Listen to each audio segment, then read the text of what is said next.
Happy Native American Heritage Month. Today I'm going to read this Wounded Knee pamphlet from 1973, which I found on freedomarchives.org, and it's going to be a 12-part series. And it's a supplement to Venceremos, April 9th, 1973. And here's everything that is included. This pamphlet has been written to aid in spreading the word about the courageous struggle of the Oglala Sioux Nation. We believed it was necessary because the federal government is preventing the truth from being reported by the established media. In fact, lies have been reported in effort to paint a picture of disunity inside the nation. Dennis Banks has stated, "The press has been reporting the news falsely. We are here at the request of the grassroots people and will stay as long as we are wanted. We are not giving in regardless of what you may hear in the mass media. Long live the Oglala Sioux Nation. All power to the people." Part 1. Why the repossession of Wounded Knee? And this shows people gathering for a ceremony in front of a teepee. 2 weeks after the successful liberation of Wounded Knee, leaders of the Oglala Sioux declared the Oglala Nation sovereign and independent from outside control. Those leaders were 14 of 18 true tribal chiefs of the Indians who live on Pine Ridge Reservation. Also among the leaders were 8 out of the 20 members of the Corporate Tribal Council, a Bureau of Indian Affairs body that was created outside of Indian tradition in 1934 by the U.S. government. Present also were leaders of the American Indian movement at the invitation of the Oglala Sioux people. It goes without saying that the starting point for this historical development lies in the inhuman treatment of the Indian people by successive white U.S. governments from Washington's time up to the present. Whole tribes have been wiped out, treaties have been consistently broken, and the current living conditions of the Indian people are nothing less than wretched. According to a press release issued by the independent Oglala Nation, since 1672, the U.S. government has signed 411 treaties with various Indian tribes.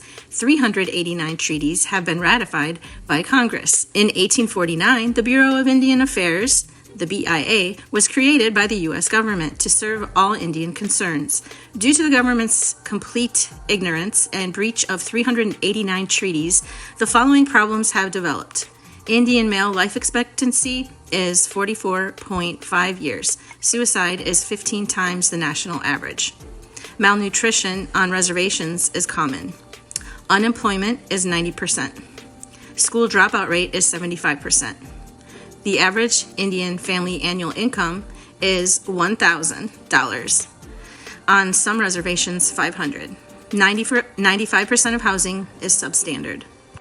And I just wanted to make a little comment on this, and that is that some people are probably like, well, they just need to get themselves together. Well, imagine if your land is taken away, your home is taken away, your food source is taken away, your way of life, your culture, your family is taken away or killed, and so many promises were broken, kids being taken away from their parents to go into residential schools where they were abused, and many died. Think about when you were in 2nd grade. Imagine being a kid and going through that. If you're interested in more information on boarding schools and residential schools, you can go to boardingschoolhealing.com, and there's an interactive map, and you can click on each of the schools to find more information about it. And I believe they're trying to build this website as they learn more. These are the events leading to the takeover, and they describe what really happened.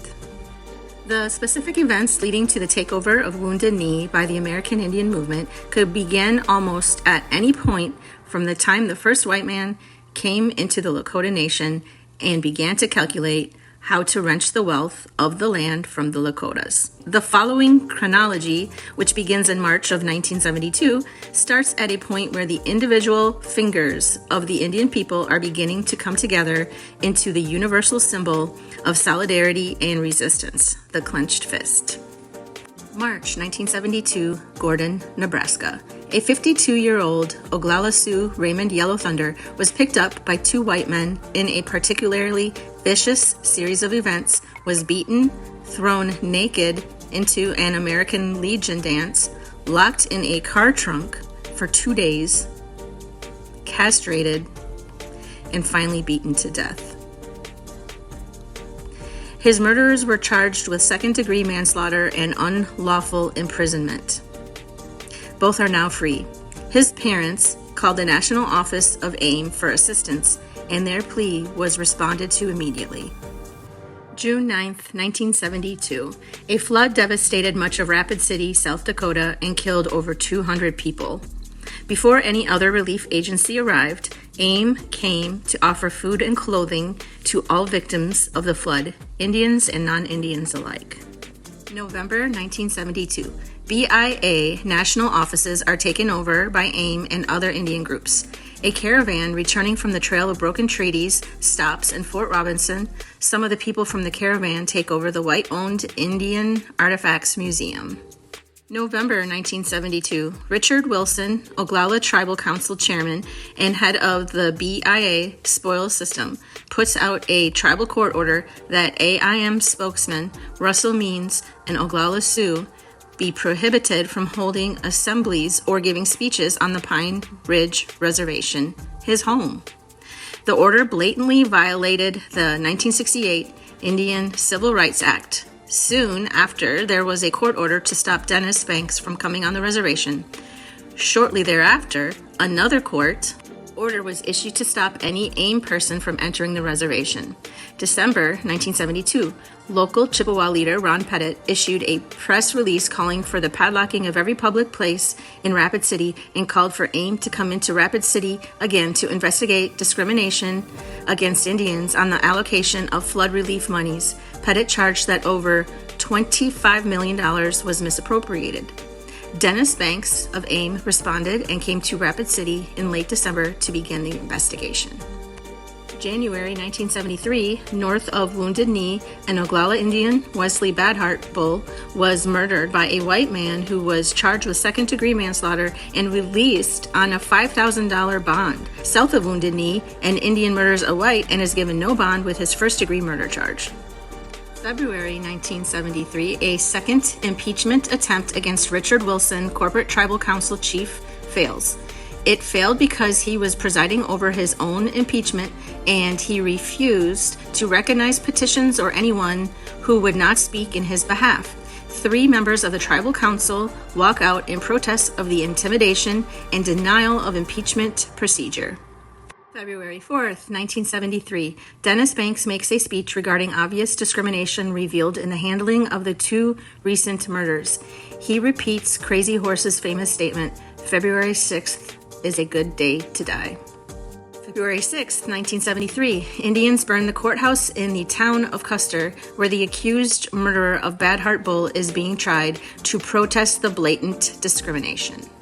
February 7th, 1973, tense meeting between Rapid City Mayor Barnett, City Council members, and AIM members. Barnett makes promises which he couldn't possibly and didn't keep. February 26, 1973, newly formed Oglala Sioux Civil Rights Organization and Oglala Sioux chiefs meet in Calico, South Dakota, 2 miles from Pine Ridge, and agree to ask AIM to come to Pine Ridge. February 27, 1973, takeover at Wounded Knee. Carter Camp, a national coordinator of AIM, outlines 3 demands. Number 1, the Senate committee headed by Ted Kennedy launch an immediate investigation of the BIA and the Department of the Interior for their handling of the Oglala Sioux Nation. Number 2, Senator William Fulbright should investigate the 371 treaties between the federal government and the Indians to show how the government has failed to live up to the terms of its treaties. Number 3, the Pine Ridge Reservation Tribal Constitution be suspended and the Oglala Sioux be allowed to elect their own officials.